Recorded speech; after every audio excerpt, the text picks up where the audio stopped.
I'm Colin. And I'm Kyle. And we're veteran cabin leaders. We're pumped that you're considering being a cabin leader, and here's a video that's going to break that down for you.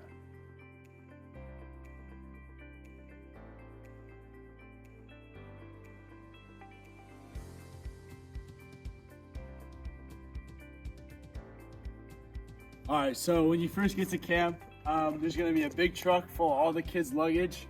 And you're going to be expected to kind of help them take all that stuff off and get it to the camps. So there's like 5 or 6 camps scattered around, and you're going to be expected to help the kids walk their stuff from the truck to the camp. You're going to come over here, unload all the stuff off the truck, and then get it on the ground. The kids will claim whatever's theirs, whether it's a sleeping bag, a backpack, or a big bag. And then you're going to help the kids that are assigned in your group get to kind of their cabin areas and settle in.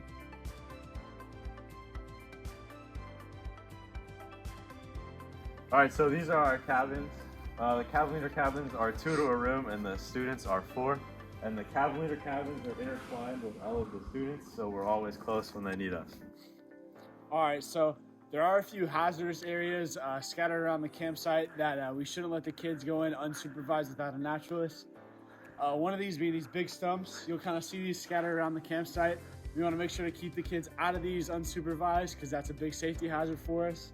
But a couple of these make for kind of a cool atmosphere around the camp. All right, so the bathrooms are typically located up on the hill away from the cabins. We use a buddy system, which means all the students have a buddy to go to the bathroom with. And luckily for you, it means you don't have to get company every time. Make sure they go before meal times or before activities so they don't have to slow down the rest of the group. All right, so the bathrooms are also where we fill up our water bottles before every meal and before every hike, and also where the students brush their teeth. The campus may be rustic, but they do have flushing toilets, and that's a benefit for everybody. All right, so as you can see right here is the stream. Pretty near to this is the cabin, so during rec time and during cabin time, the stream is off limits. It's kind of a safety hazard, and also gives kind of the animals in here a chance to break from the kids. So make sure we don't have kids coming down here during break times and rest times, just because it's a little bit of a hazard. All right, so right up behind me and up these stairs right here is going to be the staff bathrooms and also the showers. So as cabin leaders, we do have full access to the staff bathrooms. They're a little nicer, probably a little more clean, and you have your access to your own personal shower. And as far as the kids' shower goes, there's girls and boys showers up there. Come shower time, make sure the kids have a change of clothes, some kind of swim trunks, and then for girls, bathing suits. And make sure that they go in kind of an orderly fashion and there's not too much chaos. All right, so directly across from the staff and student bathrooms and showers is the office. And this is where there's power, so to charge your phones at night, and the landline if you need to make a call. There's also a first aid kit in case the student needs it in case of emergency, and things like bug spray.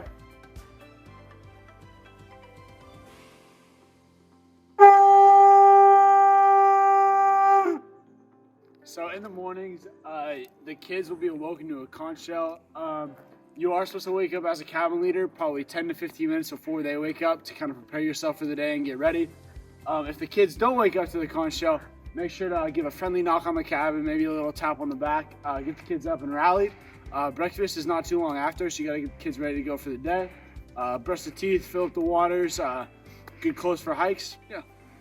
All right, for mealtime, check this. There's normally a whiteboard over here with your schedule and what jobs you have. Some require you to get here 10 to 15 minutes early.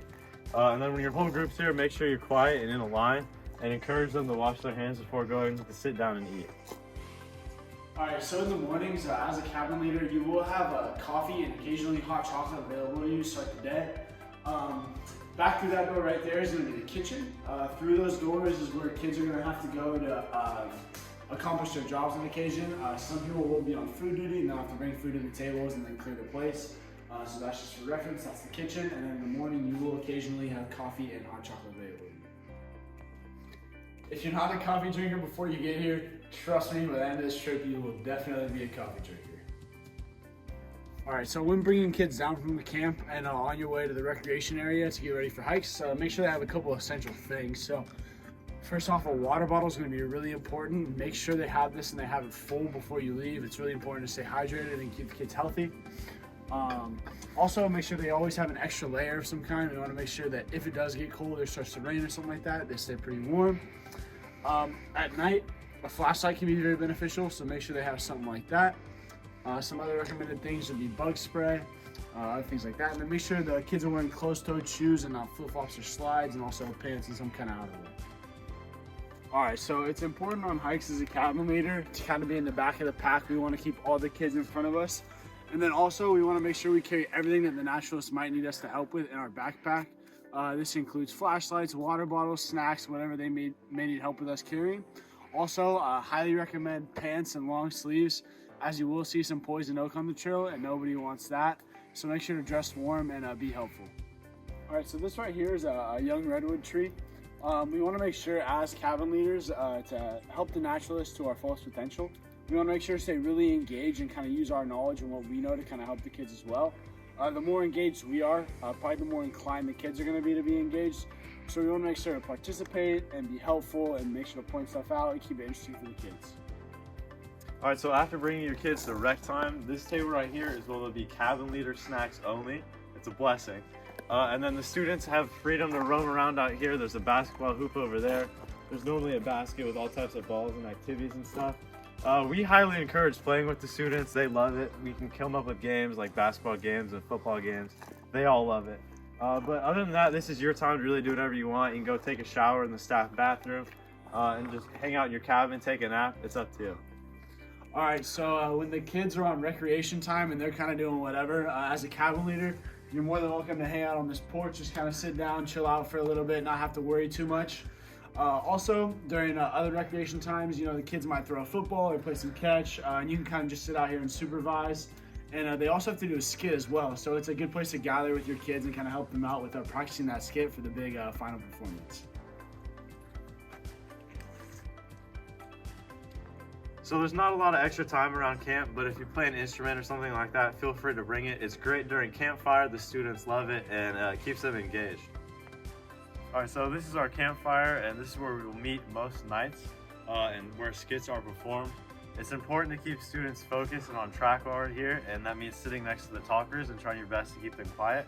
Also keep in mind that it's best to participate and sing and clap and engage with the naturalists. All right, so right here we got one of the kids' cabins, and so it's currently 11 a.m. right now, and it's still pretty dark, and you still kind of need a headlamp to see. So it's really important that you're using a flashlight, headlamp, or some type of lantern. It does get pretty dark in these rooms, especially once it gets night and it's time for lights out. It gets pretty dark, so it's important to have these. And when it gets to that time, it's important to let the kids know that it is lights out. And give them, if they don't listen the first time, give them a couple friendly reminders, and they'll eventually pass out just from being tired. But yeah.